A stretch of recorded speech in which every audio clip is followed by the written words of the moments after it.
our silence as a no. Okay.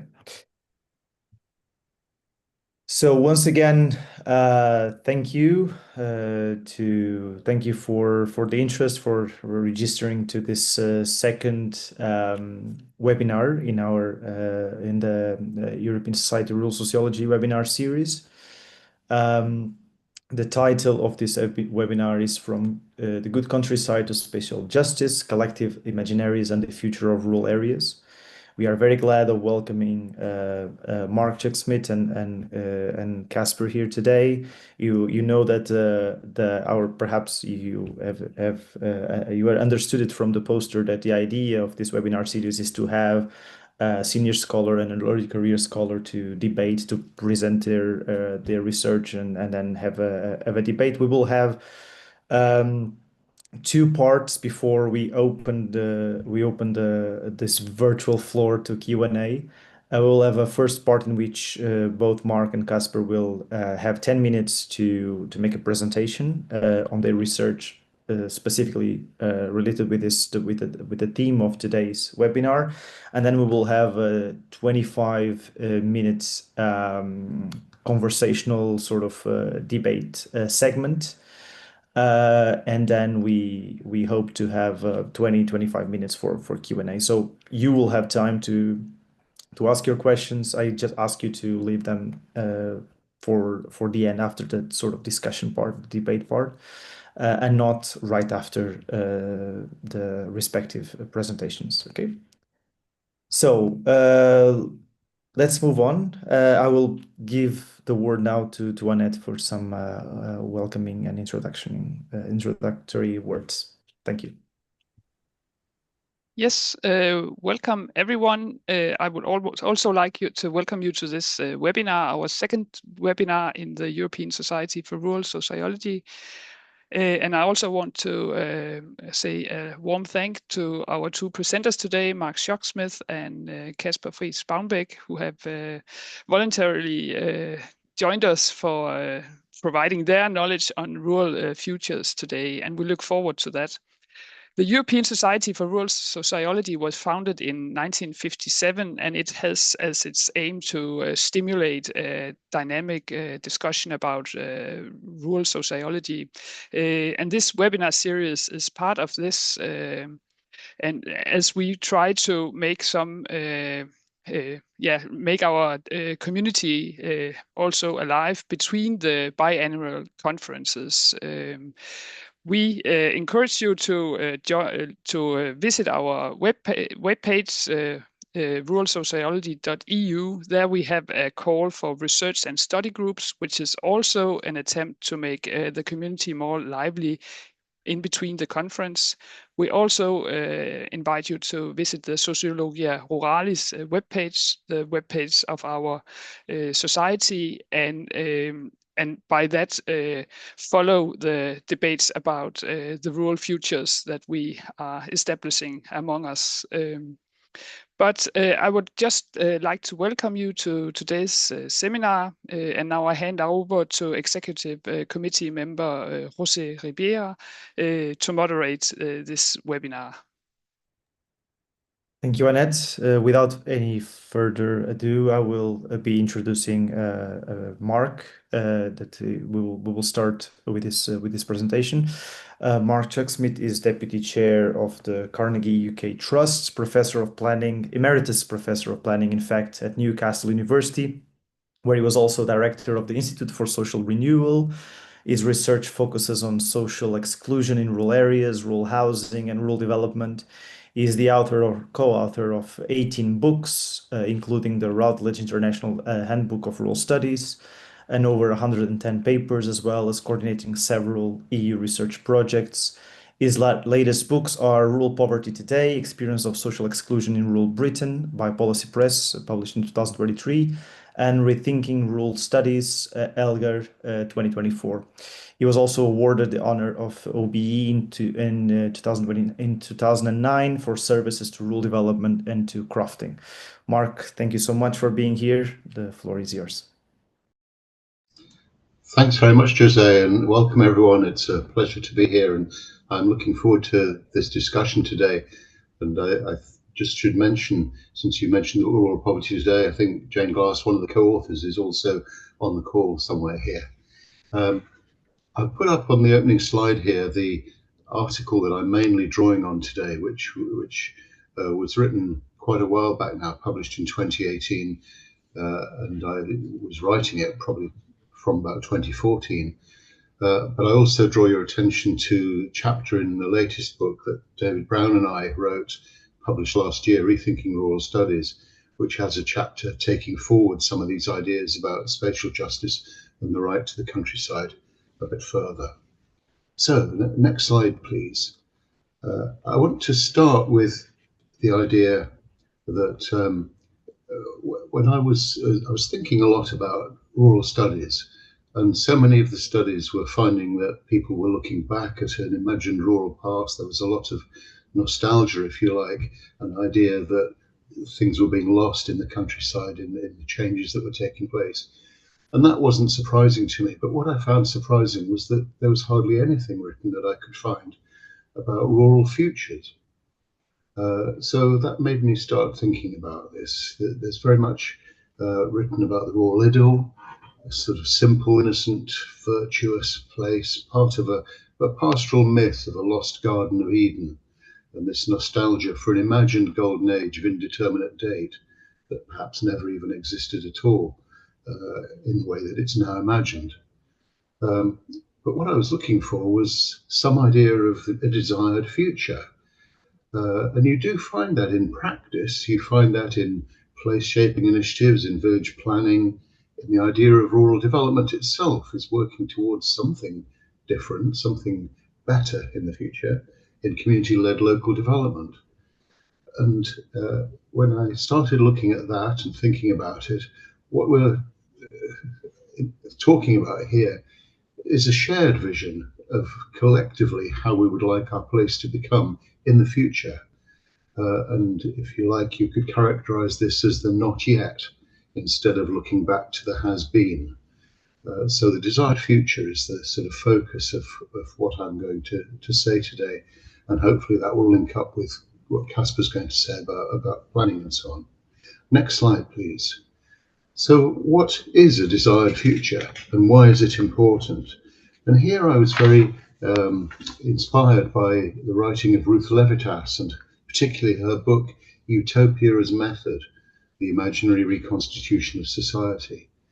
And she writes about utopia as forward dreaming, which I think is a lovely phrase. It's anticipatory. It's looking and dreaming of something better in the future. But importantly, Levitas doesn't see utopia as a goal. She sees utopia as something which will never be achieved, but she thinks it's really valuable as a method of proceeding in the world that we have. She sees utopia then as a sort of provisional place. It's never actually going to be more than provisional.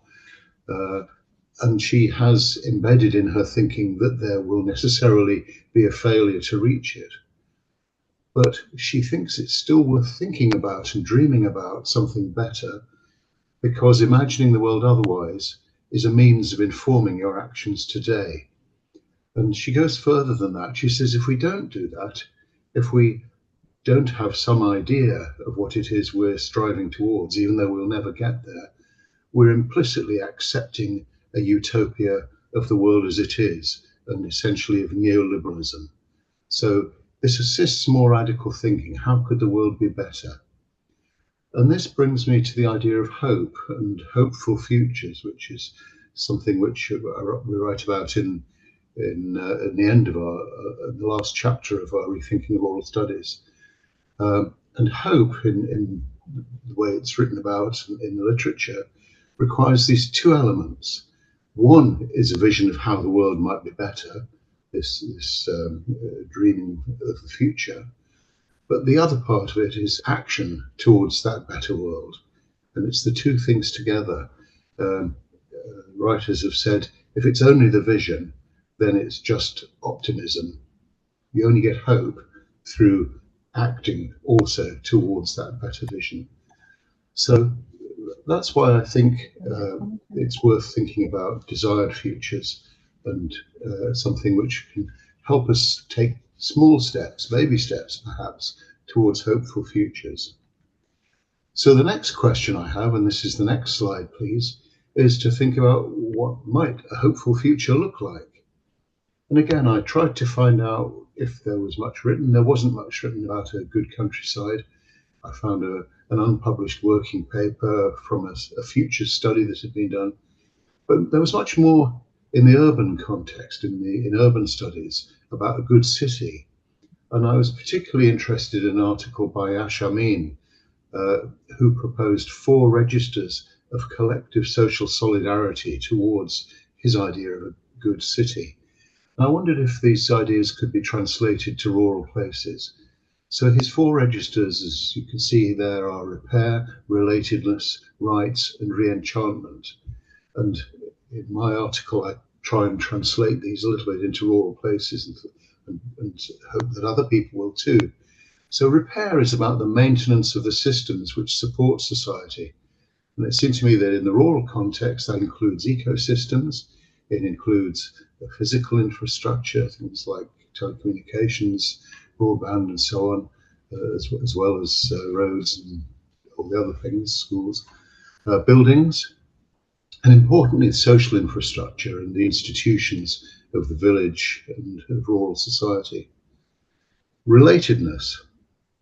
In Amin's article, this is very much about social justice, an ethic of care to insider and outsider. And that includes things like welfare, but also education, healthcare, shelter, and so on. Welcoming difference and diversity. And I think that applies very readily to the rural context as well. And one of the things which I've reflected on more recently during the work on rural poverty was how important it is to see and counter the individualization of risk which is going on in our societies and in rural as much as urban society. How can we actually share risk and exhibit social solidarity as a means of countering the risk which comes from adversity, from flooding, from losing your job, from all the other things can happen. Rights, I'll talk about more in a moment, but the right to participate in the public realm is what Amin is talking about. And for us, that's to shape and to enjoy rural life and to respect others' rights to shape and enjoy it. Re-enchantment, I think, is interesting because that's something maybe which isn't mentioned enough and thought about enough. Amin talks here about the joy and wonder derived from enchanted places. And that's something which is often talked about, particularly by powerful groups with an interest in the countryside, perhaps who want to conserve it as it is and prevent change, prevent development. So the joy and wonder derived from nature, from landscapes, also from heritage. But there's another sort of re-enchantment which is very present in rural life as well, which is the joy and wonder of sociality in public spaces, the joy of meeting and doing things together, of informal contact and so on. So I'm very interested in thinking about how that re-enchantment is not just something which is captured by an elite and their view of enchantment and re-enchantment prevailing, but something where everybody's ideas of the joy and wonder of rural places can be foregrounded and taken into account.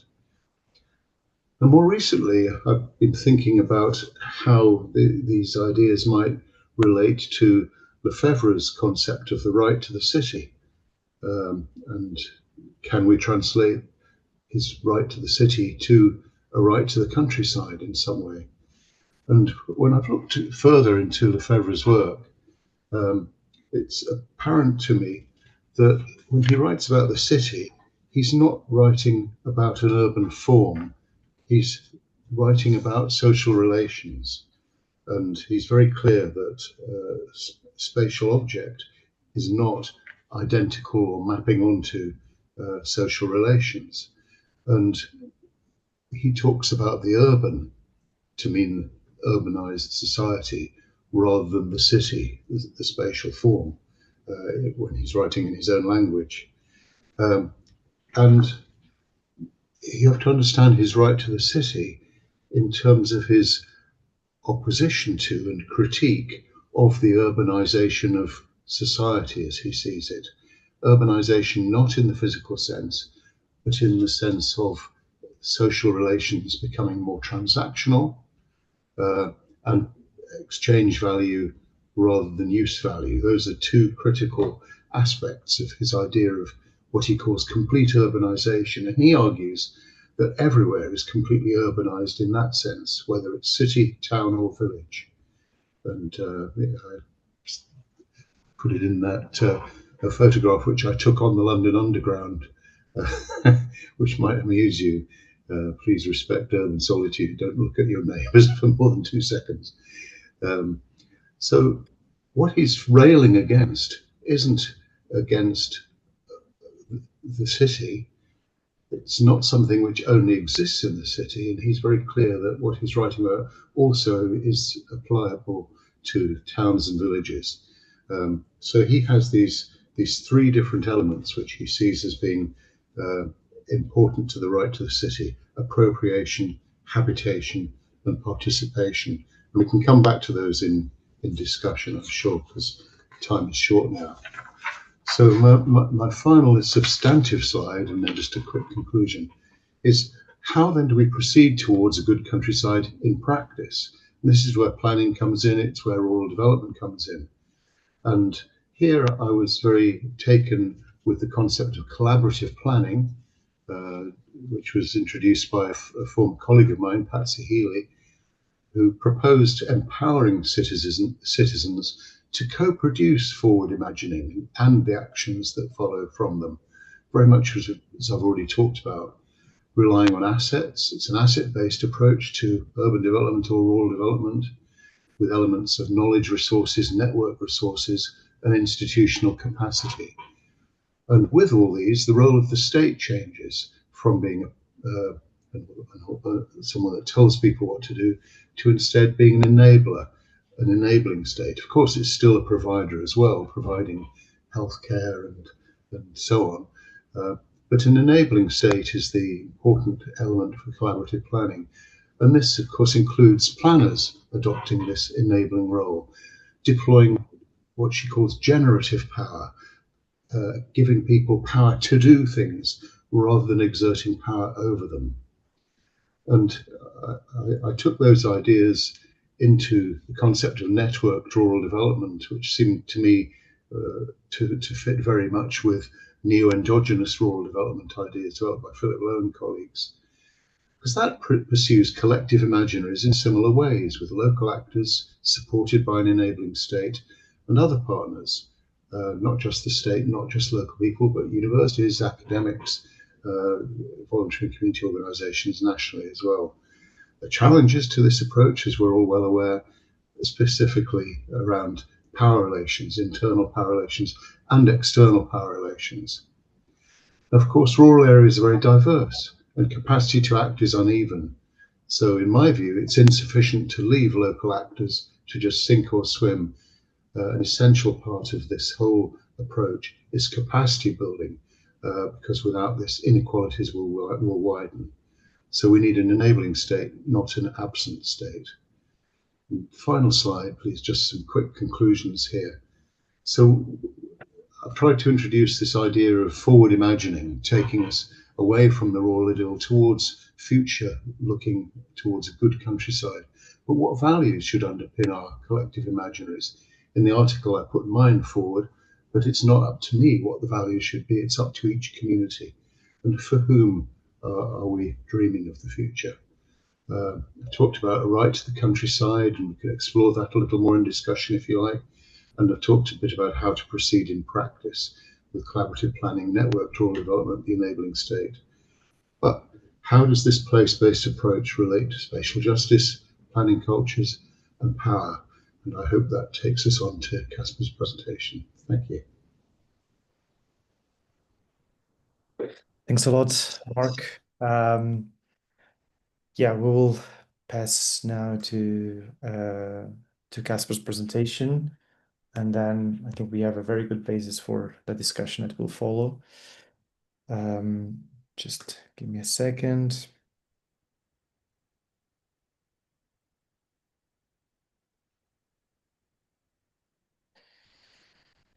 Okay, so I'll give the word to Dr. Kasper. Just to introduce him briefly, Dr. Kasper received his PhD back in April this year from the Danish Center for Rural Research at the University of Southern Denmark, where he now holds a position as a postdoctoral researcher. He has a background in cultural and rural sociology, which, coupled with an interest in rural spatial justice, have led him to pursue research on the planning for villages and the intersections between municipalities and local civil society. Thanks once again, Kasper, to agree to be part of this, and the floor is yours. Thank you very much, Jose. And thank you for the great honor to be part of this debate. It's great to even though you're junior and fresh in this field, it's nice to be acknowledged and have the opportunity to be part of the academic discussion. And thank you, Mark, for your very interesting presentation. And I do feel that it leads very well into my presentation. And it's based on this article that was published in January, I think, this year, which was part of my PhD as well. And it goes a bit more into the practical implications of spatial justice and the practical interpretations, at least, of spatial justice of municipal planners.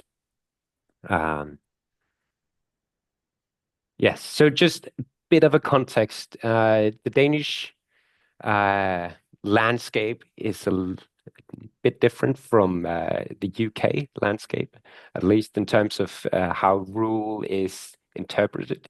This is an image of Denmark before 2007. We had 271 municipalities. Now the landscape looks like this with 98 municipalities. So this reform resulted in further distance from villages to municipal centers and main towns. And just to give you an idea of how big these municipalities are, they are not that big. So a lot of the rural municipalities, which is about 50%, the main town is average of 20,000 inhabitants. So it's sparsely populated areas and municipalities with a lot of villages.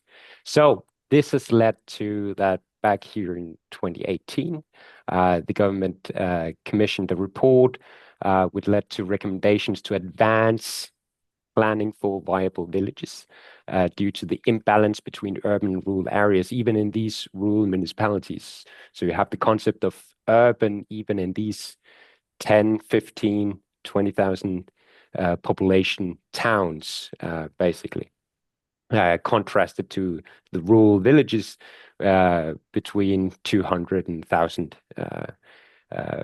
inhabitants. So it led to the requirements of strategic planning for viable villages as part of the municipal planning framework, which is a framework of planning to plan 12 years in advance for the municipalities to say, where do we want to go for the next 12 years? And these plans are then revised every 4 years.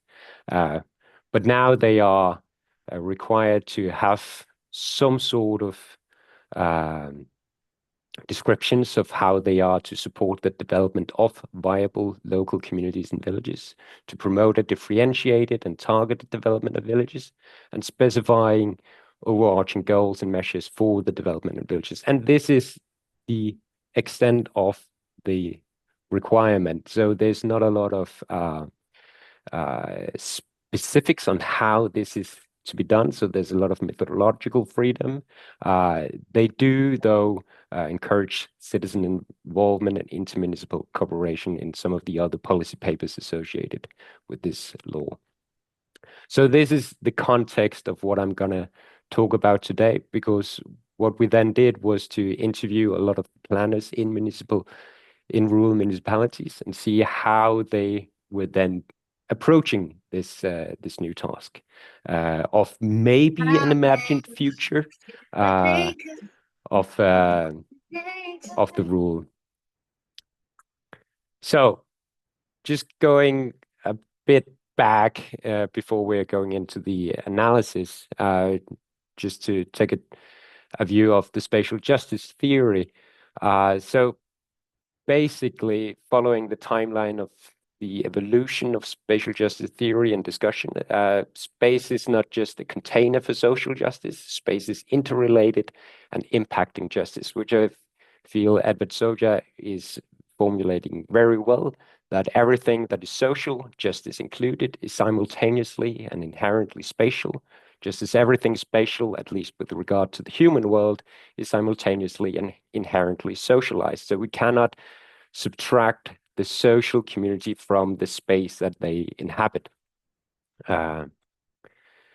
So in the literature, though, there are two main dimensions of justice. There's the distributive justice, which is formulated as the distribution of burdens and benefits, resources and opportunities.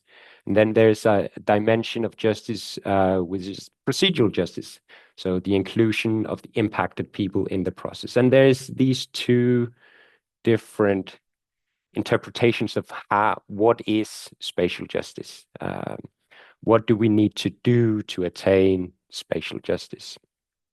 Is it either through the distribution, or is it by the inclusion of people? But when reading through a lot of these works, I also found like dimensions of virtues of how these justice aspects were formulated. Were they in a virtue of equality, that justice is to provide the same? So in terms of distributive justice, should everyone have the same opportunities? Or is it the virtue of equity, that we have to provide differently? So in the distribution of opportunities, well, maybe not all should have the same opportunities, but at least they should have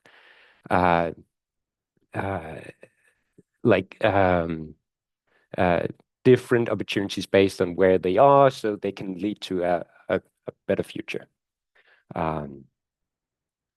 So going back as well to Lefebvre, so rural spatial justice is this notion of the right to the city as a right to habitat and to inhabit. As Mark just very well formulated before, that his notion of the right to the city is not a right to the city as a city, but more to this urbanized society, and the notion of people are living in places, and these places, there is that they should have a right to both habit and to inhabit. So both to the distributional part of it, the resources, the opportunities, as well as the procedural aspect to be involved in the socialization of the place. Yes. So, and this has led this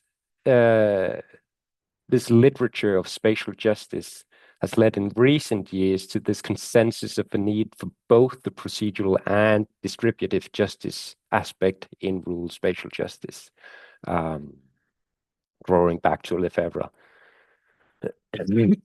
Sorry. So, to better to be able to analyze this, to apply the spatial justice theory, we made this spatial justice matrix to better understand, well, how do we in fact, or how do planners in fact interpret justice in the planning for viable villages, but in general for rural futures?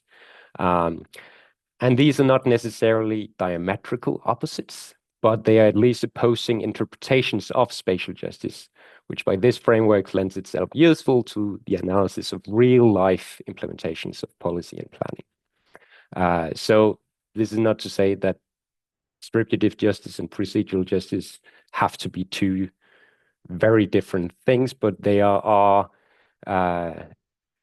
of course, we as rural scholars have, there's a lot of consensus, as I just said, that we need both of these dimensions.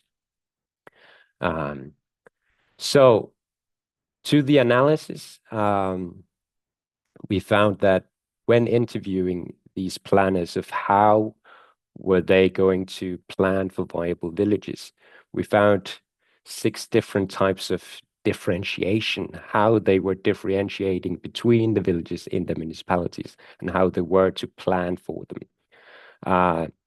So I'm just going to go through these 6 types, and then I'm going to insert them into the spatial justice matrix, so we can discuss how these interpretations or how these types of planning lead to different types of interpretation of spatial justice.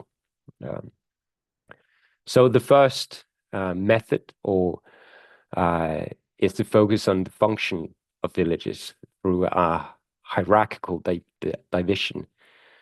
So the municipality is divided into different types of towns, like main towns, local towns, villages, and they are each assigned specific functions such as access to public transportation, business opportunities, services, etc.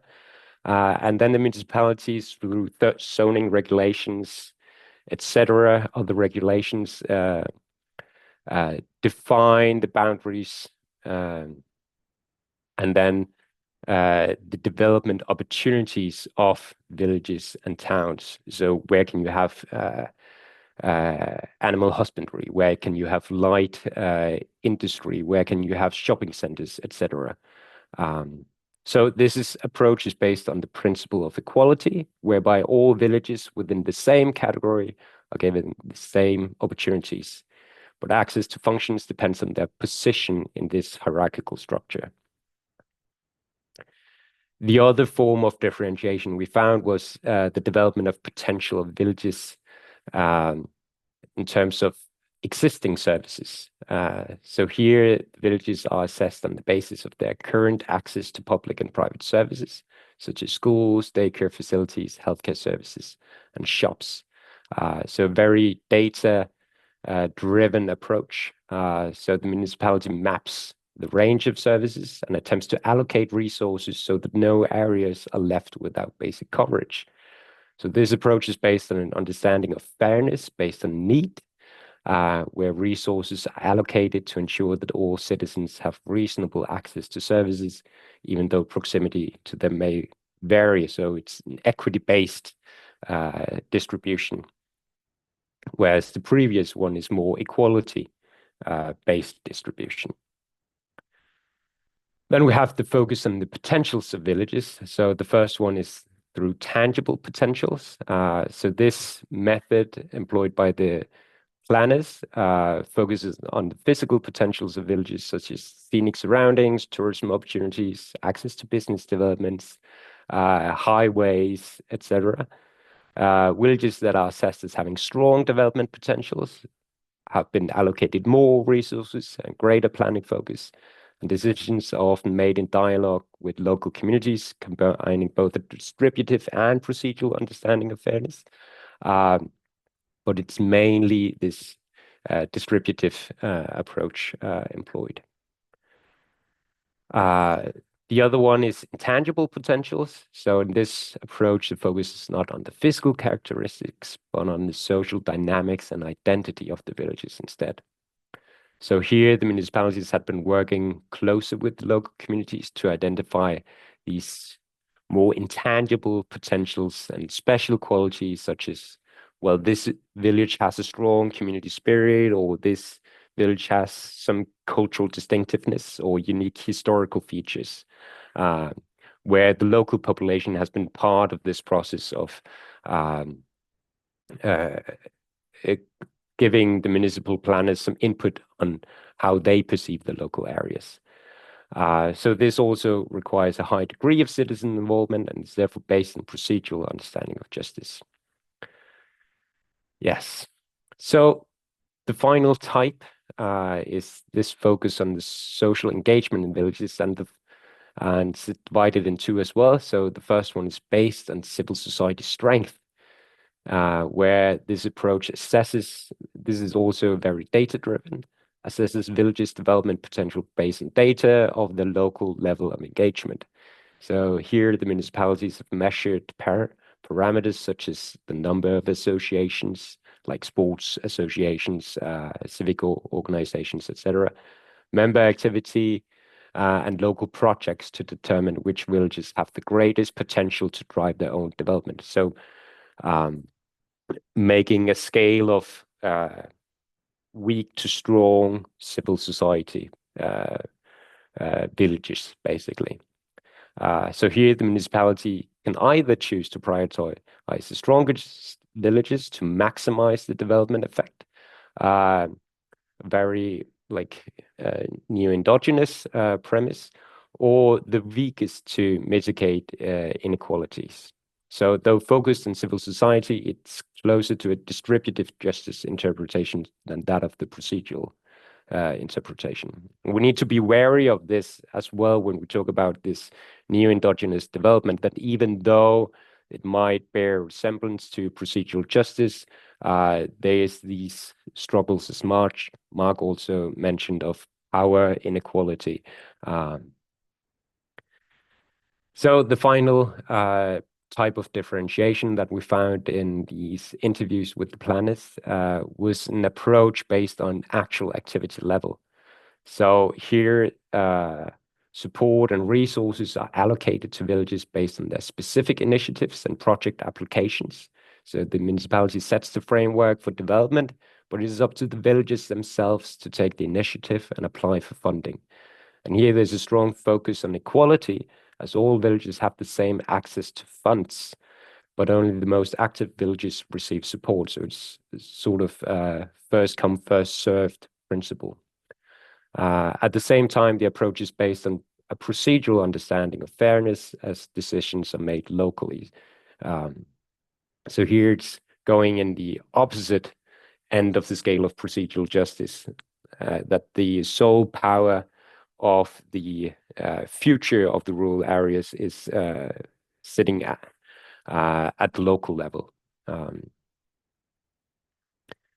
So these logics or institutional logics in these methods that the municipal planners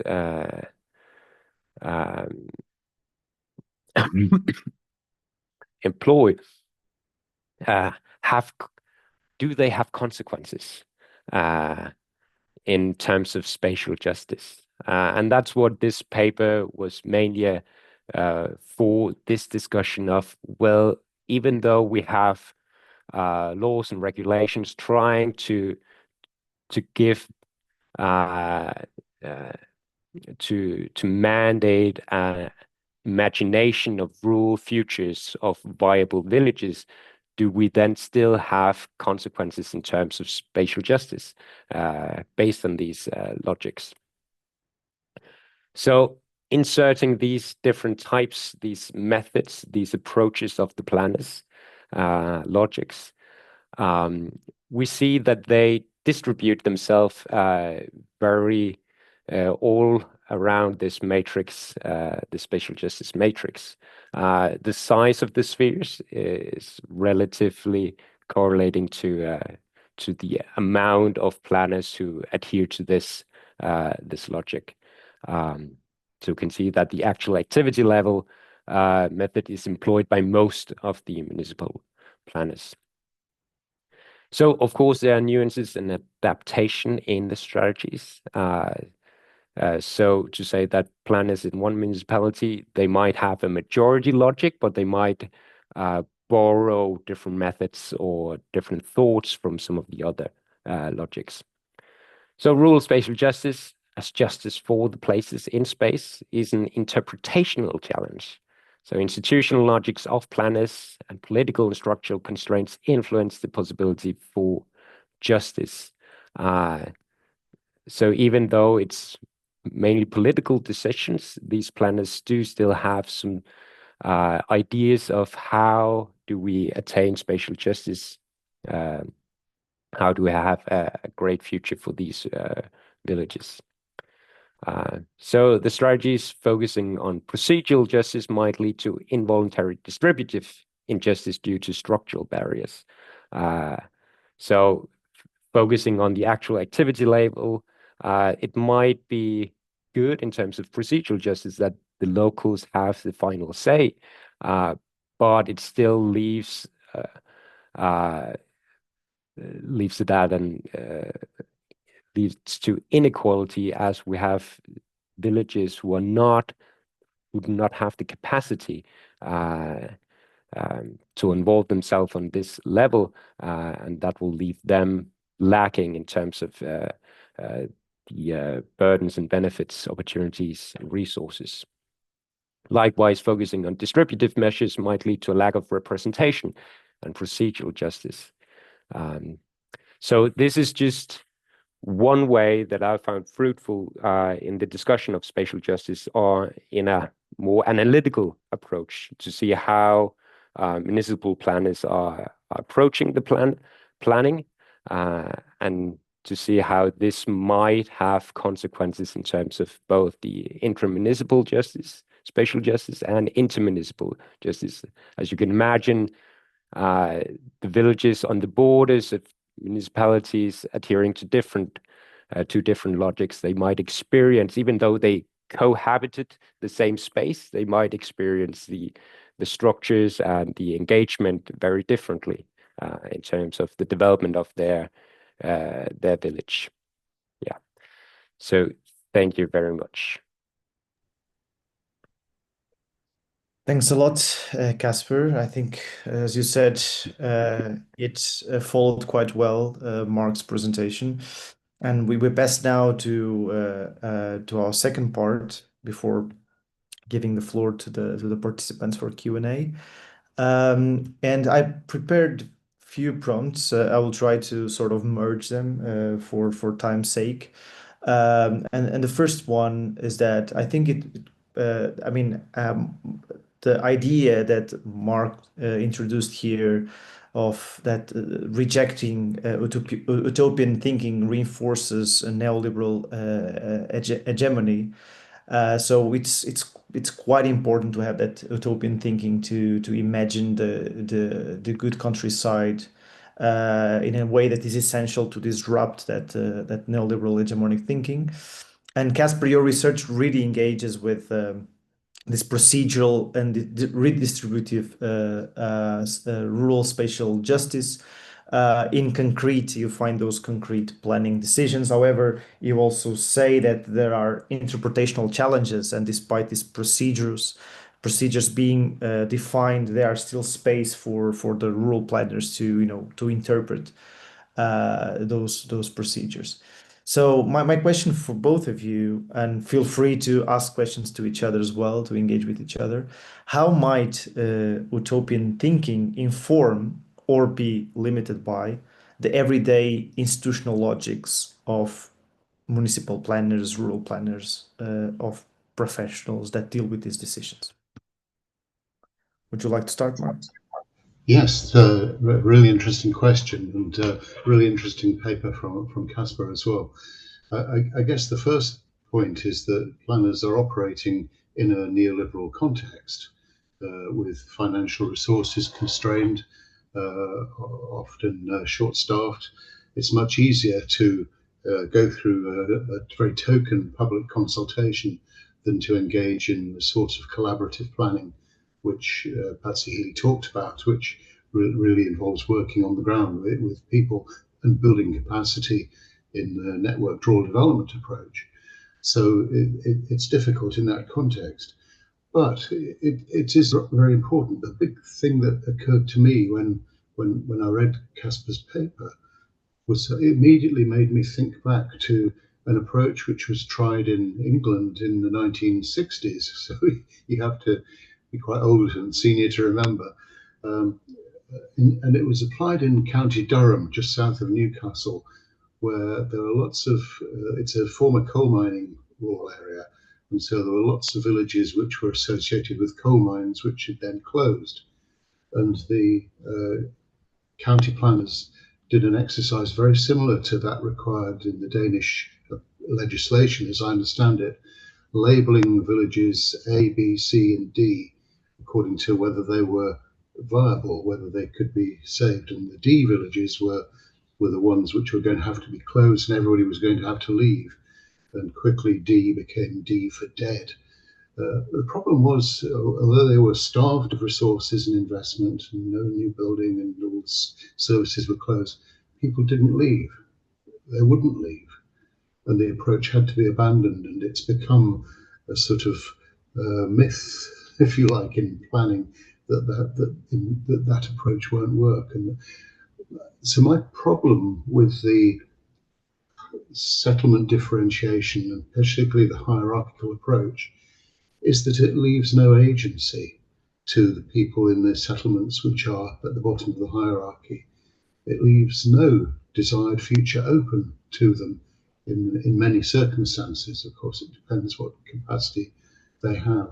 So if the job of planners is to envision the future and to help people work towards that, it seems to me it's not really honouring that approach, if I've understood correctly what is proposed there. So I'll just leave it there. I have lots of other thoughts too, but I won't talk for too long. Yeah, I think that just piggybacking on your last comment there, Mark, that this hierarchical differentiation, when speaking with municipality planners who employ this strategy, they maintain this as their primary planning approach because they see it as an easy way out of getting around this this planning requirement, because they can very clearly formulate how they're differentiating between villages, and then they employ other types of engagement with the rural population in different ways. So it's not void of the participatory process, but their main priority is just the maintainment of status quo. But it's interesting what you're saying, because about these 1960s planning in Durham, because when these planners are talking about how they were envisioning this differentiated planning, a lot of them talks about, well, they had ideas of, well, if we are going to plan for viable villages, then it means that we have to demark some of them as not viable in the future. And even though the planners were thinking, well, this is what we need to do, they met political opposition. The politicians in the municipalities, they of course had to approve of the planning. And in a lot of places, the planners were saying, well, we can't label this village as dying, this village as a super village or whatever, or strong villages and weak villages.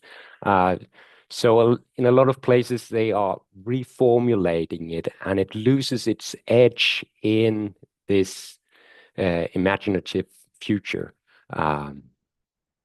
So it becomes, and in many municipalities, it turned into this potentials differentiation instead, saying, well, this has a potential for development, and this have a potential of, well, community associations and stable living. It has no future for development, but at least people are living there and they have a nice life as for now. And then we'll see if planners in the future maybe can enforce stricter differentiation. But so this utopian thinking, as I see it, it's not far from planners' agendas. They want to engage with the locals. They want to engage in like a more future and hope based planning, but they have constraints they're working under this neoliberal societal framework, which hinder this utopian thinking. And I was, after rereading your paper, Mark, I was rethinking that these policy papers and laws and strategic planning, it really aligns with the utopian thinking paradigm, as it emphasizes imagined futures, etc. But when it's converted into the practical implementation, it's mellowed out due to power, political power, due to resource constraints, due to professional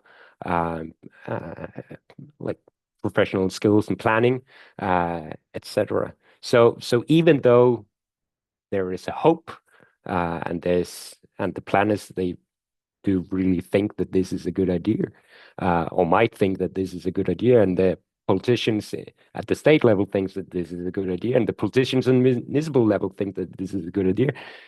It struggles in happening, even though there's a sentiment of this is what we need to do. Yeah, so.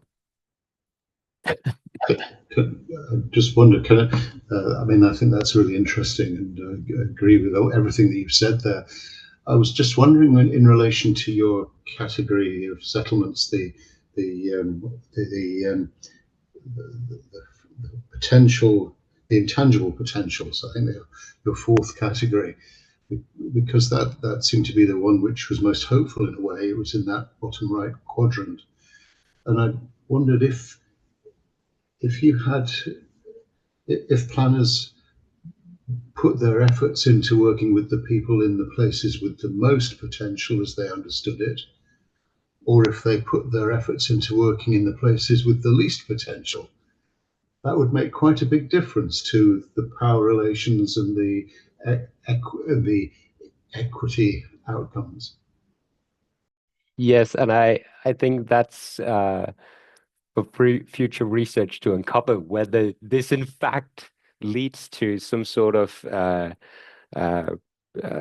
equity-based interpretation of spatial justice. And as I mentioned in the paper, I think that this quadrant is perhaps the most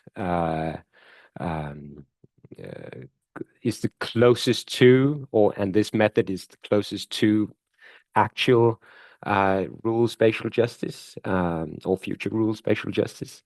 But as I say, it's for future research to uncover whether these plans really do lead to these equitable outcomes. Because these interviews, they were made before the planning, the municipal plans were written. So these were the thoughts of how are we going to do it, of the planners. So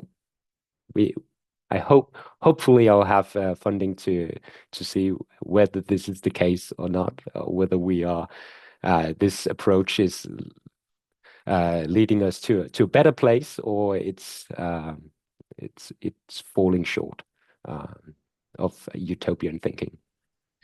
Kasper, let me just throw into the discussion one element before we move to Q&A. Mark, you mentioned the work of Patsy Healy, a tremendous important work for collaborative planning. And collaborative planning really puts the stress on how rural residents should be drawn into not just participating, but co-producing their rural futures in ways that both honor institutional realities, that deal with constraints, the constraints that we have mentioned here, the limitations, but also it really creates spaces, physical spaces for people to coming together, deliberating, and expand democratic imagination.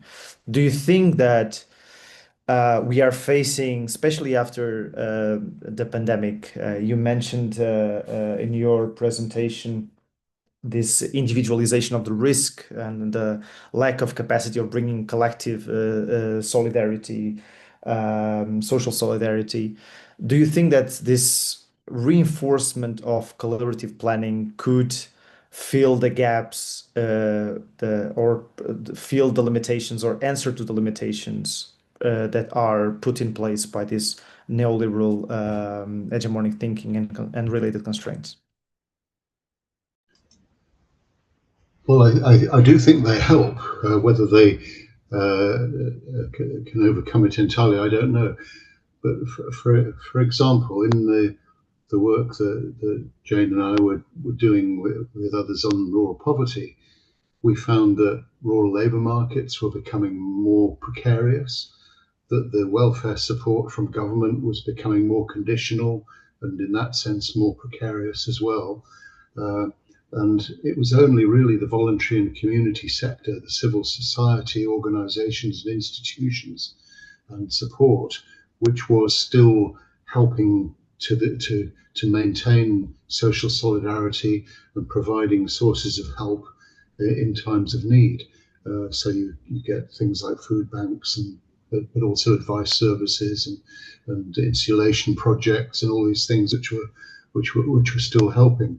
So if collaborative planning is helping to provide a vision of where you want to get to, so that you can try and help the state to see how to help you get there in your village, your community, and give people some capacity to act collectively, and at the same time build that social solidarity and that feeling of community further, then I think that is a counter to neoliberalization. But of course, if neoliberalization is proceeding at higher levels globally and nationally, then you're resisting it, you're still fighting it. So ideally, you get changes at the other levels as well.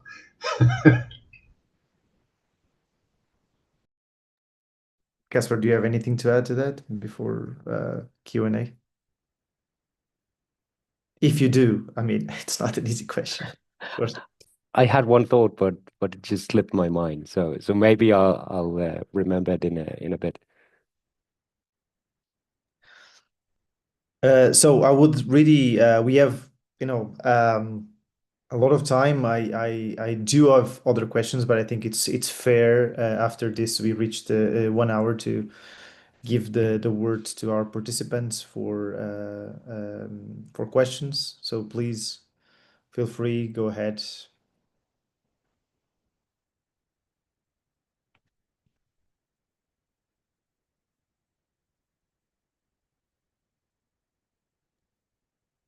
I remember now, if I can just intervene in this vacuum. So on this collaborative planning in terms of these in the village in the villages of these municipalities, I just had the pleasure of or the honor of having a chapter in a new book it just came out a few days ago, the research companion to the periphery and peripheral regions. And there I I look at some of these village organizations in some of these municipalities that have previously interviewed the planners in, and here I see very huge differences between both the political organization or the democratic organization in these village associations, these villages, and also how the municipalities are differentiating between the village organization and how they are involving the village organizations. So even though they emphasize or try to enforce some sort of collaborative planning, it's these associations or these civic societies, they have huge differences in their capacity to be involved in the planning. So even though the municipalities might have an agenda of collaborative planning, it's still only those villages who have the capacities to involve themselves that benefit from this. So just new research on exactly this topic. Yeah.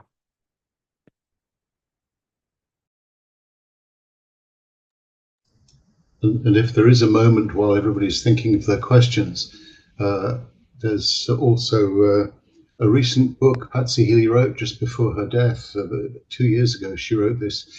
She worked all her life in relation to urban areas and urban studies, and then lived in a small rural community for the last sort of 10 or 15 years of her life, and tried to apply these ideas to that. And she wrote this book, Caring for Place, which I think is really interesting in a nuts and bolts story of how she worked in the local rural development village association to with all these ideas in her mind. I had the pleasure, the honor to interview Patsy Healy for the project where I was previously working on about, it was a project about citizen participation. So it included collaborative planning, participatory planning, and so on and so forth. And she did mention a lot of her experience in engaging with these associations while she was writing the book. So it was really, really great to hear it from her. I do have a question. Sorry to jump in. I mean, I don't know if other participants do have a question. We still have time, but I mean, from your experience, Mark, you sort of have witnessed a lot of changes regarding rural planning from a procedural point of view, from a political point of view as well. And of course, I leave this question to Kasper, considering his recent experience with planners. What would you say that what might right to the countryside look like today? I mean, considering advancements that you see today that from the past, but things also that they were being done in the past and you don't see happening anymore today. That's a really interesting question. Well, in terms of the right to the countryside, it'll be different in each country in terms of how it's proceeding or not. But appropriation is really interesting, because as I understand that, that's basically Lefebvre's worry about enclosure and the loss of public spaces. And that seems to me to be happening very rapidly in a way which isn't really remarked upon very much by planners or by politicians. And what I mean by that are spaces for people to interact informally or formally. So the loss of post offices, shops, all these other places where people would bump into each other are going. And it seems odd to think about public spaces being lost in a rural area where there's space everywhere, but actually the public spaces for that sort of informal interaction, which is so important to community and capacity, are being lost. Habitation in Britain, we have big problems in relation to the affordability of housing, which I could talk about more if you like, but that may be less interesting in other European countries. But the third element that Lefebvre had, participation, seems to me to speak exactly to what we've been talking about today. How can we actually bring people together in some meaningful way to forward dream and to work together? We have, over the years, you talked about how many years I've been observing rural planning. We used to have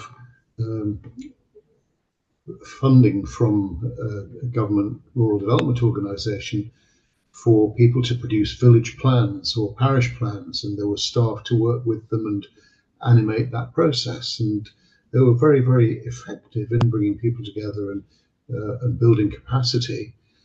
But the plans they produced were almost universally completely ignored by the statutory planning system. So they actually caused a loss of faith in doing that sort of thing.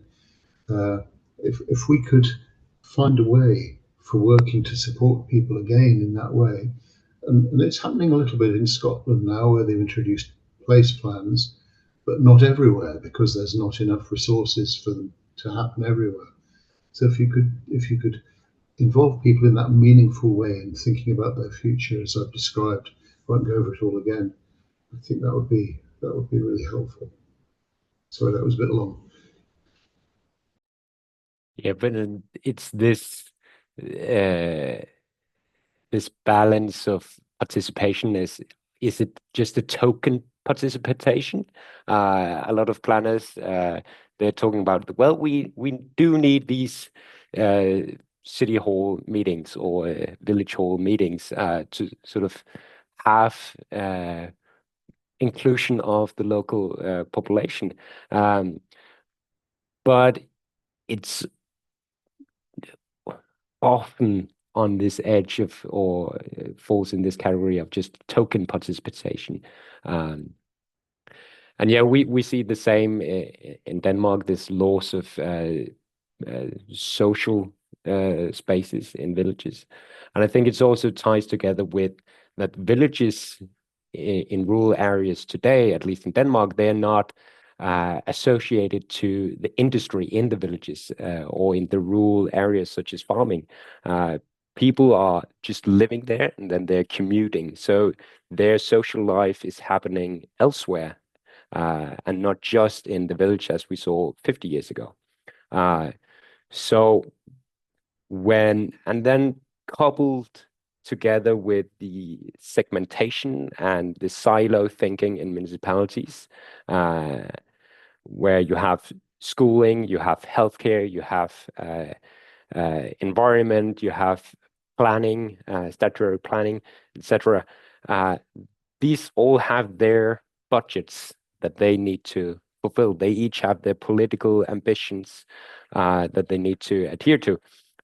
So this also leads to, well, we have villages where, okay, then we'll shut the school down because now we have new requirements and we need to boost either give more resources in the budget for the schools, or then we close the schools. Instead of thinking of the schools as being social spaces for where the villages are in fact meeting and can participate and inhabit the space, and not just use it as habited. So it's these different spheres of society that is not cooperating, and therefore we see this fragmentation of social life in villages. That's at least my interpretation of the Danish case. Yeah.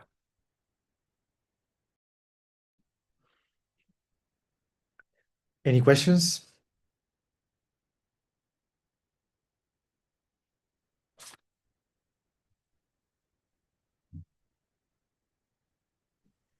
Okay, may I ask a question then? Sure. There is Go ahead. Hello. So I'm International Breakthrough University from Georgia, And congratulations, Kasper. I believe we met in the future workshop or somewhere. So it's at the time you were like preparing your PhD. So congratulations, really nice. Yeah, just and thanks for the overall all the presentation and question. Really nice discussion. As I understand that, so it will be my like reflection and maybe question. So this your research is like more a perspective from the planners, as I understand. And the question I had always in my mind listening your presentation as well is what kind of like population or residents would think about your like a differentiated of these types, and if these types of really happen. So that was, as I understand, the wish of the planners. Okay, that's really nice. And yeah, but when they actually put in the practice, and how residents would see if they really carry out things they would like to do in the during the developing these strategic plans. So I don't know if you talk to the resident as well about this thing, and also did the planners like took into consideration the like making municipalities bigger? I could imagine that it would be harder to reach the population. That they consider this as well? Yeah, this the question I had, or like reflection. Thank you. Yeah, thank you. And I do remember you. It's very nice to see you again. And thank you. So there have been initiatives in Denmark after the municipal amalgamation in 2007 to like reinforce local democracy and engage with these local villages and village associations, etc. And we've seen, yeah. But the interesting thing is that these municipal plans, they are spanned from, in the smaller municipalities, it's maybe 100 pages, and the bigger municipalities, it's 8,000 pages. So it's the villages that I have talked to, they don't see these plans really. They don't read through them and say, well, how do they think of our village? And also because the discursive nature of the written plans, it's very positive, uplifting. They maybe due to political influence that we can't mark one city as dying and one city as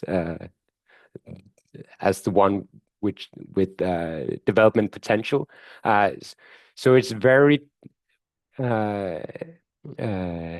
difficult to like interpret, okay, what is the actual plan? What is the actual differentiation when these thoughts are getting formulated on paper in the plans? And I think that's why it was also very important to interview the planners of their intentions. Because when I've been looking at and reading some of these municipal plans, it's very difficult to like sort of what is the actual intentions of these plans, because it becomes very mellow. This edge of planning is lost, unfortunately. So yeah, just one example. There was one municipality which, in the plans, final plans, differentiated villages whether they had settlement potential, nature potential, or industry potential, maybe. So and all the villages had all three potentials. Like there was no differentiation, except one village which didn't have the settlement potential. And the only reason I could find in the municipal planning was that it was inside of the zone of a nearby airport, and therefore noise levels were too high to encourage further settlement in this area. So therefore it didn't have settlement potential. So it's very difficult to like sort of interpret whether like and how these local villages, how they can see themselves in the planning.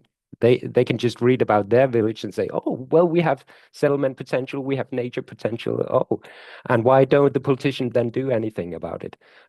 Well, it's because all the villages have these potentials. So it's kind of lost, unfortunately, in some of the plans. So yeah. This leads me to sort of a follow-up question, but to both of you, but particularly to Mark, because you have sort of a longer view of how these processes have changed. Do you think that there's a lot of improvements on how these plans are publicly available, the information, there's less opacity, people do consult them, do engage with them, or it's still very much a division between technical knowledge and the people which those decisions affect? How do you see that? And Kasper too, of course. I think there's a big difference. I think it's a small minority of people and particular interest groups that are aware of the particularly the consultation on plans. And once those plans are formed, of course, then they have quite a lot of power. But it's very difficult to reach people to respond to consultations on plans in the way it's done at the moment. Very different from if you have a process within the village trying to come together to formulate your own plan. The research we did quite a long time ago now showed that owner-occupiers and rich people and people who wanted to prevent development in the countryside were much more aware and much more likely to respond to development plans, and indeed were much more likely to phone up the local councillor. And interestingly, councillors took the view that representing their constituents was listening to the people that phoned them up. So this all intensified the bias. I was just going to bring us to the last question, the answer to that very briefly. We had a policy, a government policy, a directive from central government about 25 years ago, which lasted for quite a few years, largely as a result of pressure from a rural preservation lobby to distinguish every settlement according to whether it was sustainable or unsustainable. And all the settlements which were unsustainable would be allowed no new building and no investment. And of course, they were all smaller rural settlements.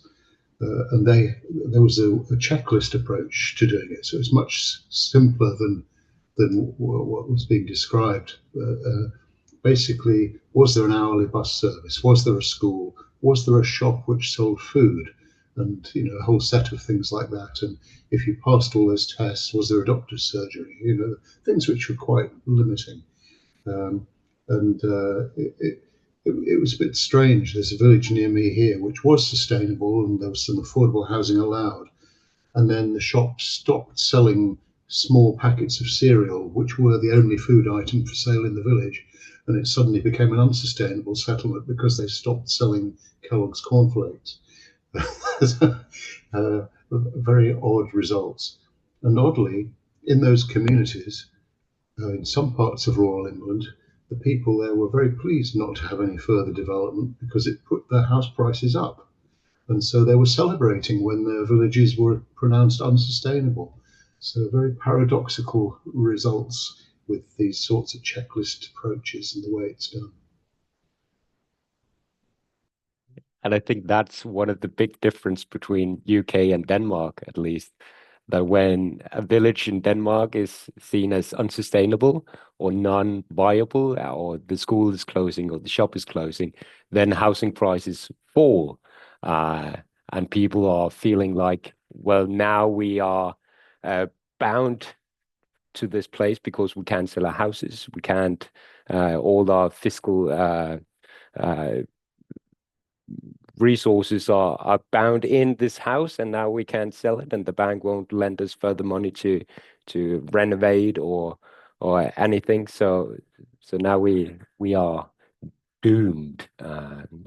Well, there are some rural areas in the UK where that would be the case as well. So it really depends on whether these are areas which have become socially exclusive, and this will make them more socially exclusive, or be very different in a former mining area. So yeah, very, very, very different.